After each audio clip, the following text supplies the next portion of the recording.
She's a poet, self-published author, speaker, and life coach. She's been featured in numerous publications and television shows, including The Oprah Winfrey Show.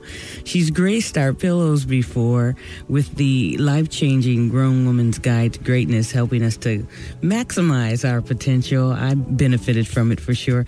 She's back with another applicable read for us. She calls it God's Whispers to the Grown Woman. Satin Lounge, please welcome back Lakara Foster. Welcome back, my friend. Thank you so much. I'm so excited to be here. I'm happy to have you back. I feel like we're old friends and we're catching up again. I mean, I know. Like, what in the world have you been up to? Exactly.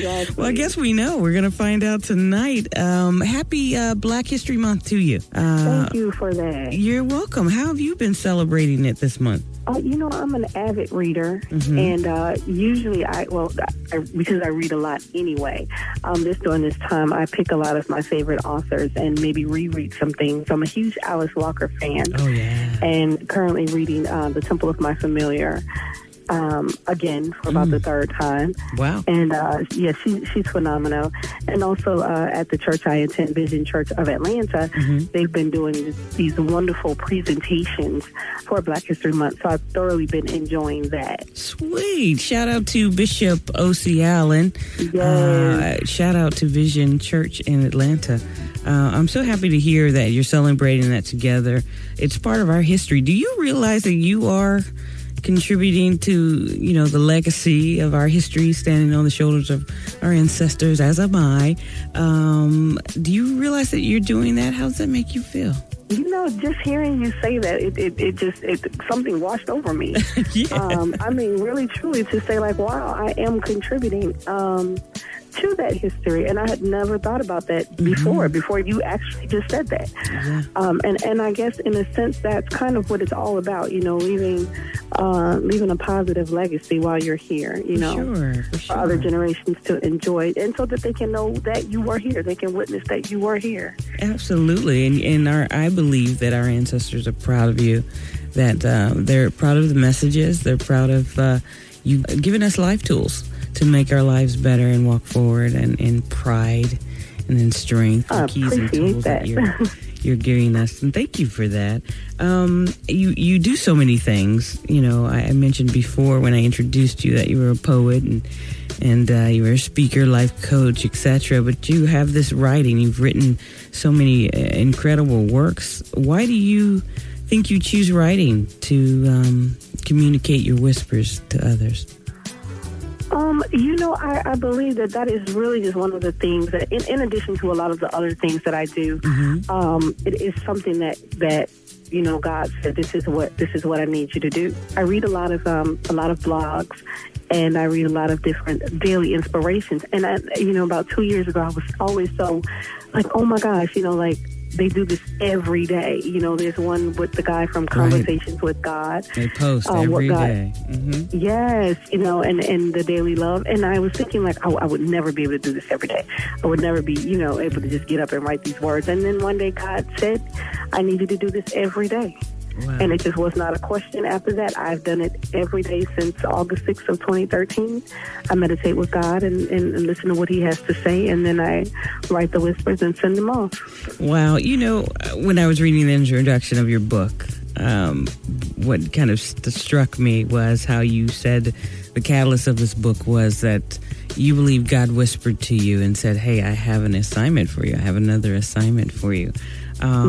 Some people don't really relate to it in that sense, but could you describe maybe what God's whispers sound like or feel like, or what that is? And I remember discussing this with one of my sister friends, and she said it best to me. She said, I know it's God when it's something that I don't even want to do.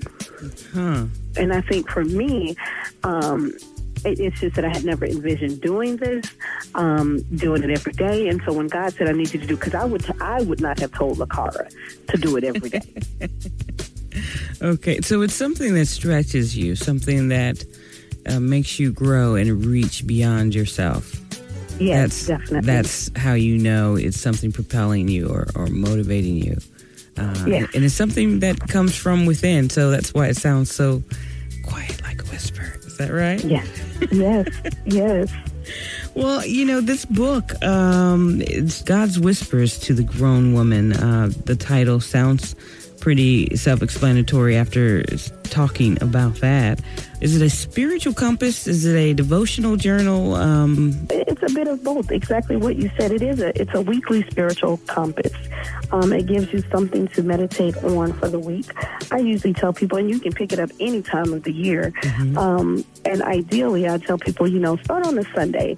You read the journal entry, whichever one it's on, and it gives you something to meditate on for the week, whether it's forgiveness, whether it's being still, those different lessons.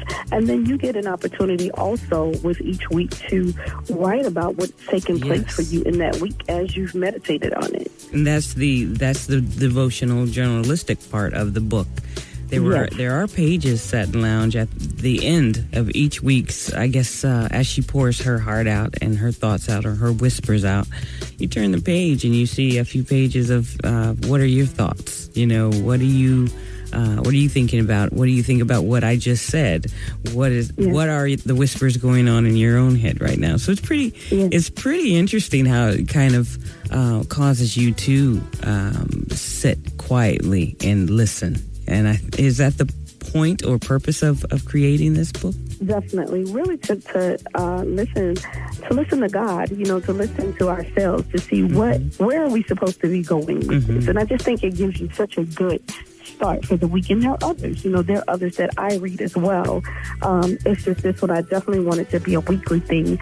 And I have people who email me and they say, they will read that one every day, and then something hits them at the end of the week that didn't hit them at the beginning of the week. Well, I'll tell you, digging into the book, I was particularly drawn to week 2. And it was entitled Breathe. And of course, that's like my favorite word.